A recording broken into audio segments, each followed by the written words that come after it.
ओम शांति। यज्ञ माता जगदम्बा सरस्वती। इस पुस्तक में आज हम पढ़ेंगे मातेश्वरी नन्ही सी बच्ची भी और जगदम्बा माँ भी। इस विषय पर ब्रह्मा कुमारी दादी जानकी जी मम्मा के साथ के अपने अनुभव इस प्रकार सुनाती है। तो चलिए आज हम इसे पढ़ते हैं। ब्रह्मा कुमारी दादी जानकी जी कहती है, मम्मा को हम पहले से ही जानती थी, लेकिन जैसे कुमारिका दादी अर्थात दादी प्रकाशमणि की उनके साथ फ्रेंडशिप अर्थात मित्रता थी, वैसे नहीं थी। वे दोनों उम्र में मेरे से छोटी है। मम्मा बहुत एक्टिव चुस्त थी। वह हम लोगों से न्यारी थी, परंतु जब ओम मंडली में पहली बार हमने देखा तो बहुत आश्चर्य हुआ। वह सफ़ेद फ्रॉक पहने हुए थी। अन्य बहनों की भेंट में मम्मा बहुत चमकती हुई नजर आती थी। ओम मंडली में आते ही उनका परिवर्तन देख सबको अच्छा भी लगा और आश्चर्य भी लगा। जब मैं कराची में आई तो किसी ने मेरे से पूछा, तुमने मम्मा को देखा है? मम्मा से मिली हो? मैंने समझा कि बाबा की युगल यशोदा माता के लिए कहा होगा। मैंने कहा मिल लूँगी, लेकिन 2-3 दिन बाद पता पड़ा कि ये लोग मम्मा किसको कहते हैं। मम्मा सुनकर नहीं, अपने में समाकर ज्ञान सुनाती थी। 1-2 साल में मम्मा में जो परिवर्तन आया वो बहुत विचित्र बात थी। मम्मा के नयन, मम्मा के चैन, मम्मा के बोल, मम्मा का व्यक्तित्व, यह सब अलौकिकता में परिवर्तित हो गए थे। जब मम्मा ज्ञान सुनाती थी तो लगता था कि यह सिर्फ बाबा का सुनाया हुआ ज्ञान नहीं सुना रही है, बल्कि उसको अपने में समाकर सुना रही है। एक दिन मम्मा को कुंज भवन की छत पर देखा था। मम्मा के कमरे के पास आंगन था। जब भी मैं मम्मा को देखती थी तो वह या तो छत पर या आंगन में कुर्सी पर बैठ चांदनी में बाबा से योग लगाते हुए दिखाई पड़ती थी। मम्मा को तपस्या करते हुए देख मुझे बहुत प्रेरणा मिलती थी। मम्मा जब मुरली चलाती थी तो हम लोग ऐसे तन्मय होकर सुनते थे कि मूर्तिवत हो जाते थे। मुरली 1.5 घंटा चलती थी तो हम भी एकाग्रता से बैठ सुनते थे। मम्मा की मुरली इतनी प्यारी होती थी कि बात मत पूछो। पूरे यज्ञ में देखा जाए तो मम्मा बहुत कम बात करती थी। मम्मा का यह गुण मुझे बहुत अच्छा लगता था। उस समय मैं भी बहुत कम बात करती थी। अंतर्मुखता की यह प्रेरणा मैंने मम्मा से प्राप्त की। दूसरों के साथ बहुत कम संबंध रखती थी।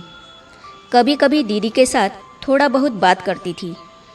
बातों बातों में मैंने दीदी से यह कहा था कि मैं मम्मा से डरती हूँ। इसीलिए नहीं कि मैंने कोई गलती की थी, लेकिन ऐसे ही उनके पास जाने में थोड़ी झिझक होती थी। यह मम्मा को मालूम पड़ा। एक दिन मम्मा ने मेरा हाथ पकड़ा और कहा, क्या जनक, तुम मेरे से डरती हो? मैंने कहा, डरती नहीं हूँ, लेकिन कभी बात नहीं करती हूँ ना, इसीलिए ऐसा कहा था। मम्मा ने कहा, अच्छा चलो आज आपसे ज्ञान की रूहरिहान करेंगी। मम्मा हर एक के साथ इतना प्यार से और रिगार्ड से बात करती थी कि सबका मन भर आता था। मम्मा बोलकर नहीं, खुद करके सिखाती थी। मम्मा कहती थी कि जो गलती एक बार कर दी वो दूसरी बार नहीं होनी चाहिए। मैंने यह गांठ बांध ली कि मैं मेरा रिकॉर्ड ऐसा रखूं जो दोबारा मम्मा से शिक्षा लेनी न पड़े। मम्मा कभी भी कोई कार्य बोलकर नहीं सिखाती थी, खुद करके सिखाती थी। एक बार हम सुबह 4 बजे नहीं उठे थे, क्योंकि लौकिक जीवन में तो हम जल्दी उठते नहीं थे। ओम मंडली में आने के बाद ही सुबह जल्दी उठना सीख लिया था। मम्मा 4 बजे आकर देखती थी, कोई नहीं उठा तो वे धीरे धीरे सीढ़ी उतरकर किचन में चली जाती थी। किसी न किसी को पता पड़ जाता था। तब वे कहते थे, मम्मा देख कर गई। तो हम सब उठकर तैयार हो जाते थे और मम्मा के सामने जाकर खड़े हो जाते थे। तब मम्मा मुस्कुरा कर कहती थी, देखा, आपके मंदिरों में भक्त उठकर घंटी बजा रहे हैं, आप देवता सोए पड़े हैं। तब से लेकर आज तक मैं अमृत वेले नहीं सोई हूँ। मम्मा भोजन को परमात्मा प्रसाद समझकर स्वीकार करती थी। भोजन क्या है, कैसा है, मम्मा यह कभी नहीं देखती थी। जो मिला उसी को प्यार से स्वीकार कर लेती थी। कभी यह नहीं कहा कि आज नमक कम है, ज़्यादा है, आज सब्जी अच्छी है, अच्छी नहीं है। खाने के समय मम्मा कभी इधर उधर नहीं देखती थी। ऐसे चुपचाप बैठी, खाया और चली गई। भोजन को प्रसाद के रूप में स्वीकार करती थी। मम्मा के सामने बाबा कुछ भी बात कहे, कुछ भी सुनाए, मम्मा कभी क्यों, कैसे यह नहीं सोचती थी। सदा जी बाबा, हाँ जी बाबा कहती थी।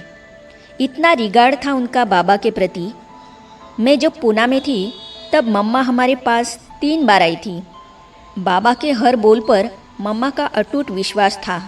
एक बार किसी ने मम्मा से पूछा, मम्मा, पहले बाबा कहते थे कि जहाँ जीत वहाँ जन्म। आजकल बाबा उनके बारे में कुछ बोलते नहीं, आपका क्या विचार है? तब मम्मा बोली, मेरा विचार कहाँ से आ गया? जो बाबा ने कहा है वही हम सबका विचार है। मम्मा ने कभी अपनी बुद्धि का अभिमान नहीं दिखाया। मनजीत पदम मनोधारी मम्मा। पूना में ही और एक बार मम्मा से किसी ने पूछा था, मम्मा, आप मन को कैसे शांत रखती है? तब मम्मा ने कहा, यह मन तो हमारी छोटी बेबी है। मैं उसको कह देती हूँ कि अभी तुम शांत रहो, जब ज़रूरत पड़ेगी तब मैं तुमको बुला लूँगी। वह चुप बैठ जाता है। ऐसे मम्मा मंजीत थी। यह कराची की बात है। मम्मा ऑफिस में बैठी थी तो मैंने जाकर पूछा, मम्मा, हम क्या पुरुषार्थ करें? तब मम्मा ने कहा, सदैव समझो यह मेरी अंतिम घड़ी है। वो दिन और आज का दिन, मम्मा का वो मंत्र मुझे भूला नहीं है कि हर घड़ी अंतिम घड़ी है और मुझे बाबा की याद में रहना है। गुप्तगामिनी सरस्वती माँ। मम्मा ने कभी अपना शो अर्थात दिखावा नहीं किया। वह कितनी सेवा करती थी, लेकिन कभी अपने मुंह से कहा ही नहीं कि मैंने इतनी सेवा की। मम्मा 1.5 मास सेवा करके बेंगलोर से पूना आई थी। उन्होंने बहुत सेवा की थी, परंतु फिर भी नहीं सुनाया कि यह सेवा करके आई हूँ। जो भाई उनको लेने गया था उसी ने थोड़ा सुनाया। तब हमने मम्मा से पूछा तो उन्होंने कहा, सेवा अच्छी थी, इतना ही कहा, इससे ज़्यादा कुछ नहीं कहा। इस प्रकार मम्मा अपने बारे में, किए हुए कार्य के बारे में कभी दूसरों को नहीं बताती थी। वे जितना त्यागी थी उतना ही वैरागी थी और उतना ही तपस्वी थी। मम्मा को मैंने राधे के रूप में भी देखा, सरस्वती के रूप में भी देखा, काली के रूप में भी देखा और जगदम्बा के रूप में भी देखा। शिक्षा देने की गजब की विधि। बाबा सभा में अर्थात क्लास में सभी के सामने ही समझाने देते थे। किसी को व्यक्तिगत रूप में शिक्षा देनी होती तो उनको बाबा पत्र लिख देते, लेकिन मम्मा का समझाने का तरीका अलग था। मम्मा उस वत्स के कानों में कह देती थी अथवा इशारा कर देती थी और बहुत प्यार से कहती थी। ऐसे नहीं कि किसी की सुनी सुनाई बातों के आधार पर मम्मा उसको शिक्षा देती थी। मम्मा समय देकर उसको प्यार से समझाती थी और गजब की बात यह होती थी कि मम्मा उस व्यक्ति को भी महसूस नहीं होने देती थी कि मम्मा मुझे किसी के कहने अनुसार शिक्षा दे रही है। मम्मा की शिक्षा को हर एक यज्ञवत्स अपनी माँ की ही शिक्षा समझ कर लेता था। हर एक को लगता था कि मम्मा जो भी हमें कह रही है हमारी भलाई के लिए है। बाबा की शिक्षा बहुत शक्तिशाली होती थी, कारण कि उसको सुनने और समझने की शक्ति चाहिए। शक्तिशाली आत्मा ही बाबा की शिक्षा हजम कर पाती थी। इस कारण आम तौर पर किसी बच्चे को समझाना हो तो बाबा सीधा उस बच्चे को नहीं बोलते थे, लेकिन उस बच्चे के सामने ही मम्मा को कहते थे। तो वह बच्चा समझ लेता था कि मेरे कारण मम्मा को इतनी सारी बातें सुननी पड़ी। फिर वही मम्मा से अपनी गलती कबूल करता था और आगे के लिए ध्यान रखता था। रीति रिवाज, सभ्यता, संस्कृति की जननी। मम्मा ने कभी बाबा को साधारण समझा ही नहीं। बाबा की हर बात को पूर्णतः सम्मान दिया और सम्मान देकर उसका पूरा परिपालन किया। कई बच्चे बाबा की बात को बहुत साधारण रूप में ले लेते थे। तो मम्मा सब बच्चों को बिठाकर समझाती थी कि बाबा को साधारण समझने की कड़ी भूल कभी नहीं करना। बाबा का एक एक बोल बहुत मूल्यवान है, ऐसे कहकर हमें सभ्यता और अनुशासन सिखाती थी। मम्मा का बोलने का तरीका बहुत सम्मान, प्यार और मिठास वाला होता था। हमें मम्मा ने रीति रिवाज, सभ्यता, संस्कृति सिखाकर लायक बनाया और एक माँ का पाठ बजाया और हम बच्चों का गुणों से श्रृंगार कर बाप के सामने रखा। मम्मा में कौन सी विशेषताएं थी जो बाबा ने उन्हीं को यज्ञ माता बनाया? मम्मा को मैंने जब से देखा तब से उनमें श्री लक्ष्मी के सब लक्षण स्पष्ट रूप में दिखाई पड़ते थे। मम्मा सर्वदैवी गुणों से संपन्न थी। मम्मा को देह से न्यारी होने के अभ्यास पर बहुत ध्यान रहता था। अशरीरी बनने का जो अभ्यास मम्मा का था वो हम सबके सीखने लायक था। मम्मा के सामने कोई भी आता था कुछ बात करने के लिए तो उसकी आवाज़ ही बंद हो जाती थी अथवा ज़्यादा बोल नहीं पाता था। प्यूरिटी की पर्सनैलिटी, रॉयल्टी, त्याग, फ़र्ज अदाई में सदा नंबर 1 थी। इतनी छोटी आयु में इतना बड़ा परिवर्तन अपने में कर लेना यह बहुत बड़ी विशेषता थी। मम्मा ने बाबा की वफादार बेटी बन कर्तव्य निभाने का और हम सब यज्ञवत्सों की अलौकिक माँ बनकर फ़र्ज अदाई का दोनों पाठ बजाए। मम्मा के मुख से जो वाक्य निकलते थे, राय सलाह निकलती थी, सुनने वालों के लिए वे सब वरदान बन गए।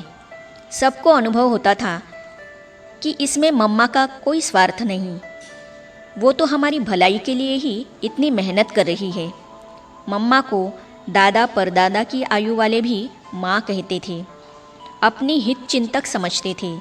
एक आदर्श माँ का काम होता है बच्चों को गुणवान बनाना और सभ्यता सिखाना। यह फ़र्ज़ मम्मा ने पूरा निभाया। मम्मा का रूहानी रूप। मम्मा रोज़ मुरली ज़रूर पढ़ती थी अथवा टेप द्वारा सुनती थी। भले ही रात के 11 बजे हो, लेकिन कल की मुरली सुनकर ही मम्मा सोती थी। जितनी अपने कर्तव्य पर पक्की रही उतनी ही ईश्वरीय पढ़ाई पर भी पक्की रही। हॉस्पिटल में भी मम्मा रोज़ मुरली सुनती थी। हमने मम्मा को सदा अलर्ट और एक्यूरेट देखा है।